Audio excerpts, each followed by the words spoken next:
نیمه مرداد سال 73 حوالی 11 شب زنی خسته و هلاک از کار بیرون کلید میندازه تو در و وارد خونش تو اسلامشهر میشه. اول توی حال کولر رو روشن میکنه و بعد میره تو اتاق خواب که نیم ساعتی دراز بکشه. همین که چراغ رو روشن میکنه صدای جیغش بلند میشه. هیچ خبری از ملافه رو تخته نیست و انگار یه گالون خون خالی کرده باشن روی تشک خوشخواب. یعنی وقتی نبوده کی اومده خونش؟ اصلا این خون مال کیه؟ قراره با هم جواب این سوالا رو پیدا کنیم. پس بزن بریم سراغ پرونده.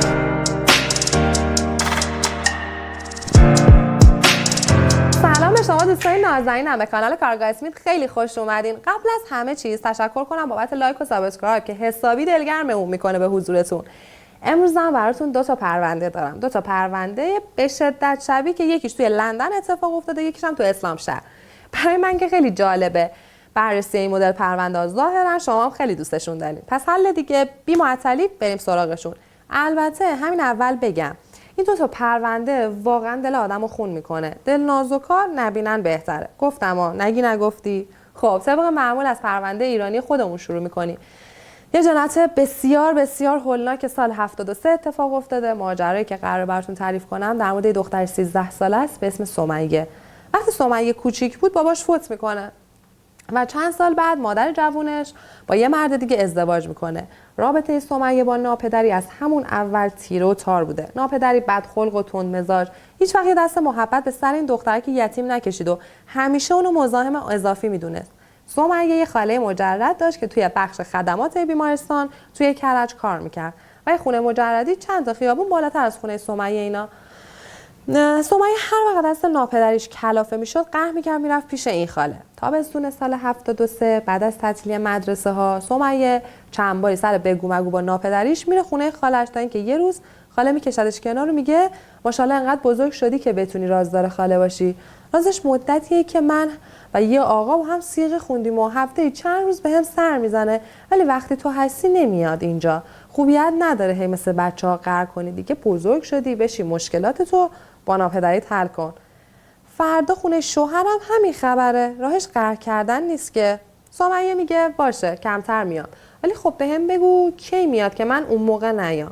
خالش میگه مثلا امشب که شب جمعه است و من فردا سر کار نمیرم میاد.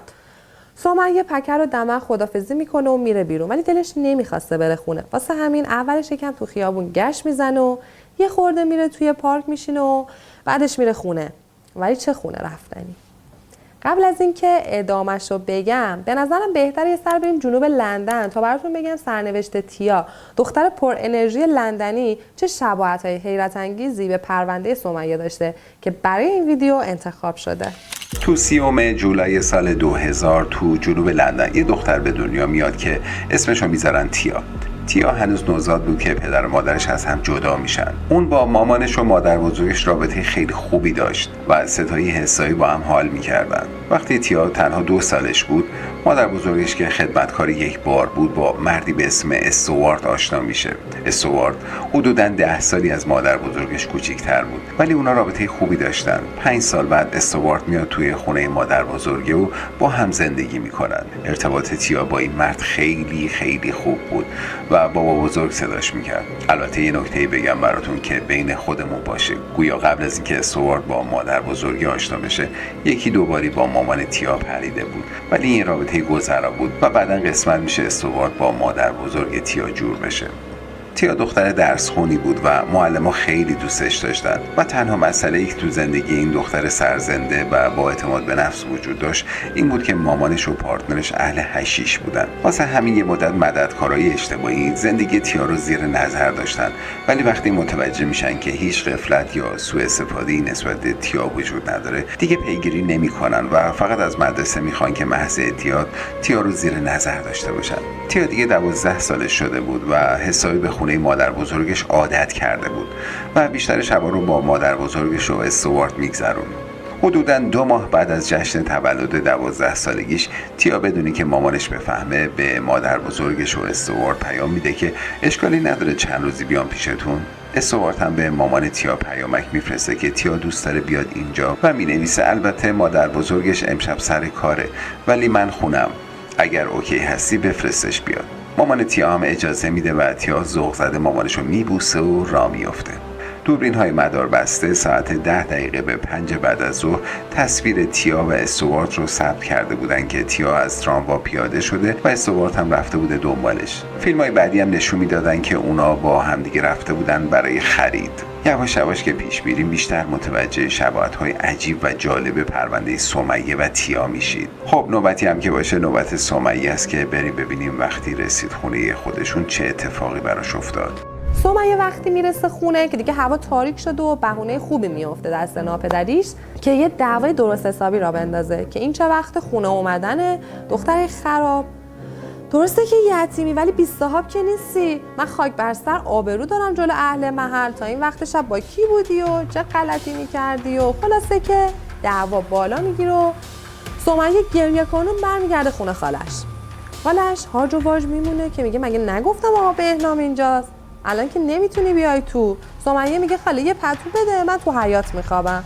خاله میگه خیر سرت، قرار بود مشکلتون رو حل کنی. سمیه میگه شب جمعه‌ای گور بابامو گفت، منم گفتم گور بابا خودتو، اونم خوابون تو گوشم و منم دیگه نتونستم بمونم. وسط التماسای سمیه آقا بهنام خاله صدا میزنه و میگه اشکال نداره بذار بیاد تو. خالم با بیمیلی قبول میکنه. 2-3 هفته از این ماجرا میگذره و چند بار وقتی بهنام خونه خاله بوده این داستان تکرار میشه. بهنام که حالا ماجرای زندگی سمیه رو کامل فهمیده به خاله میگه تو رو خدا به خاطر من در خونت رو روی این دختر بی‌پناه نبند، من مشکلی ندارم با اومدن سمیه. خاله کلی از بهنام تشکر میکنه و مهر این مرد بیشتر به دلش میشینه. بهنام میگه درسته سمیه سنی نداره ولی ماشاءالله خوشگله و شاید این مرتیکه عوضی نظر بدی روی این بچه داره یا شاید هم یه بلایی سرش آورده که اینقدر از اون خونه فراریه ولی جرئت نمیکنه بگه. حالا میگه بحث این حرفا نیست، خواهرم خودش از سمیه خوشگل‌تر و تو بغلی‌تره. این تحفه از اون اول هم اخلاقش تند بود. از وقتی هم که فهمیده نطفه نداره و نمیتونه خودش بابا بشه با سمیه بدتر شده. بعدش هم تا دلت بخواد خسیس و ناخون خشکه. خیلی زورش میاد که خرج یه نونخور اضافه رو میده. پارسال میگه ماشاءالله هیکلش خوبه، بیا شوهرش بدیم گندشو بکنه بره. بهنام میگه حالا به خاطر آبروی خودتون و سلامت این بچه بذار بیشتر بیاد اینجا که امن‌تره. تو این مدت آقا بهنام چند باری سمیه و خالش رو میبره جیگرکی و رستوران و خرید و خلاصه طفلی سمیه که واسه اولین بار سایه مهر پدری رو تجربه کرده توی خیالاتش فکر میکنه که کاش کلا بیاد با خالش زندگی کنه و خاله و آقا بهنام بشن مامان و باباش. خب تا اینجا رو داشته باشیم و جمع کنیم بریم لندن که خبر داریم. اونم چه خبری؟ یادمه تا اینجا گفتم که تیا رفت خونه مادر بزرگش. شب مادر بزرگی از سر کار به استوارت زنگ میزنه تا احوالی بپرسه که استوارت میگه با تیا نشستن و دارن پلی استیشن بازی میکنن. فردا دم ظهر که مادر بزرگ برمیگرده خونه تیا رو نمیبینه. استوارت میگه که به من گفت داره میره کفش جدید بخره ولی تا از خبری از تیا نمیشه. مادر بزرگش نگران زنگ میزنه به مادر تیا و متوجه میشه اونم خبری ازش نداره. مادر تیا با ماشینش میره توی محله یه دوری میزنه شاید بچه رو یه جایی پیدا کنه ولی خبری نیست که نیست. تا اینکه ساعت 10 شب با استوارت ستایی میرن ایستگاه پلیس و اطلاع میدن. پلیس خونه مادر بزرگ رو میگرده و بعد شروع میکنن به جستجوی محلی. چند روز میگذره و تحقیقات پلیس به جایی نمیرسه. برای همین دوباره ولی این بار با سگ‌های جستجوگر میان خونه رو میگردن و بازم بی نتیجه برمیگردن. دقیقاً 1 هفته بعد صبح روز جمعه وقتی مادر بزرگ تیا از خواب بیدار میشه متوجه بوی خیلی بدی میشه که توی تموم خونه پیچیده بود. استوارت هم رفته بود بیرون. مادر بزرگ ناچار زنگ میزنه به پلیس و بعد از ظهر اون روز 4مین و آخرین جستجوی خونه انجام میشه و پلیس توی اتاق زیر شیربونی یه جسد پیدا میکنه. جسدی که به خاطر گرما و مدل جاسازی به حدی تجزیه شده بود که قابل شناسایی نبود. چند روز بعد با استفاده از پرونده دندون پزشکی تایید میشه که جسد متعلق به تیا است. به خاطر شرایط جسد پزشکی قانونی نمیتونه تشخیص بده که دلیل اصلی مرگ چیه ولی به طور غیر رسمی گزارش میکنن که به احتمال قوی خفه شده. میتونین قاتل یا قاتلین تیا رو حدس بزنین. شاید فکر کنین درست حدس زدین ولی باور کردنی نیست اون چیزی رو که قراره در ادامه بشنوین. قبلش سر بریم اونور تا با پرونده سمیه حیرت زدتون کنم، اونو که عمرن حدس بزنین. گفتم که کنار اومدن آقا بهنام و سمیه با هم خیال خاله رو راحت کرده بود و دیگه بین عشق و وظیفه گیر نمیافتاد.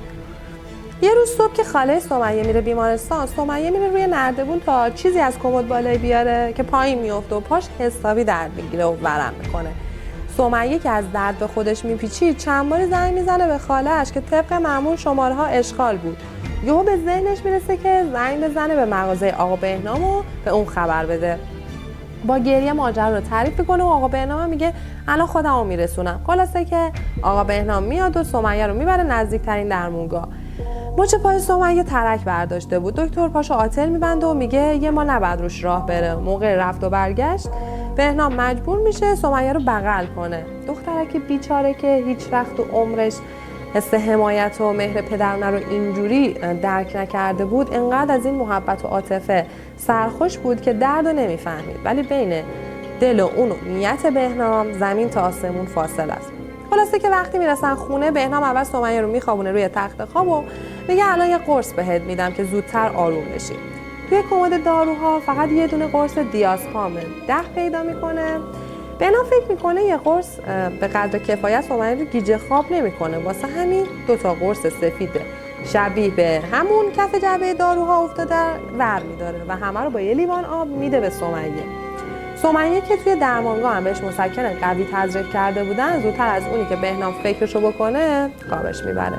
بهنام اول میشینه لبه تخت و حسابی نگاش میکنه و آروم انگشتشو میکشه رو لبه صورتی سمیه. واسه اطمینان چند باری صداش میزنه. سمیه حسابی خوابه و بهنام با خیال راحت لباشو آروم میبوسه. بعدش تکونش میده. وقتی میبینه سمیه به هوش نیست دکمه‌های لباس سمیه رو باز میکنه و خودش هم لخت میشه و خیمه میزنه رو بدنه. لطیف سمیه و دیوونه وار و وحشیانه جوری که انگار اولین بار تو عمرش یه زن رو لمس کرده نقشه شیطونیشو عملی میکنه. وقتی به خودش میاد متوجه میشه خونی که داره از سمیه میره اصلا طبیعی نیست. اولش با دستمال کاغذی بعدش با پارچه و حوله شروع میکنه به پاک کردن خون، ولی بعد هول میکنه و چند تا ملافه میذاره بین پای دخترک و از خونه میزنه بیرون. 1-2 ساعتی بی هدف توی خیابون و جاده تهران رانندگی میکنه و دوباره برمیگرده خونه. تمام ملافه و تشک پر خون شده. سمیه رو صدا میزنه. صورتش عین گچ سفید شده. میخواد نبضشو بگیره که میبینه تنش سرد عین یه تیکه یخ. یه آینه میگیره جلوی دماغ سمیه و میفهمه نفس نداره. تو اون حال هوا بهنام نمیدونه باید چی کار کنه. صبر میکنه که هوا تاریک شه. ماشین رو میزنه تو حیاط و سمیه رو که حسابی پیچیده بوده لای رو تختی بغل میزنه و میذاره تو صندوق عقب و میره یه جایی اطراف اندیشه میندازه توی بیابون و برمیگرده. وقتشه بریم تا قاتل تیا رو پیدا کنیم. موافقین؟ متاسفانه وقت این برنامه تموم شد و بعد ماجرا رو همینجا نگهش داریم و توی برنامه بعدی ادامه پرونده رو با هم بررسی کنیم. تا همینجاش هم داستان پر از دلهره و وحشت بود، ولی بخشای دارک این روایت هنوز مونده. بذارین یه حرفی که تو دلم مونده رو همین الان بگم. حالا که آمار جدایی ها اینقدر زیاد شده، لطفا با بچهای همسرتون مهربون و همدل باشین. تو رو خدا جای خالی پدر و مادرشون رو پر کنین و اجازه ندین همچین سرنوشت شومی در انتظارشون باشه. میبینین که فرقی هم نداره چه ایران چه کشورهای دیگه. منتظرم تا کامنتاتون رو در مورد این اتفاق بخونم. همتون رو به خدای بزرگ میسپارم. چشم به راه من باشین تا برنامه بعدی و ادامه این ماجرا رو با هم دیگه دنبال کنیم. فعلا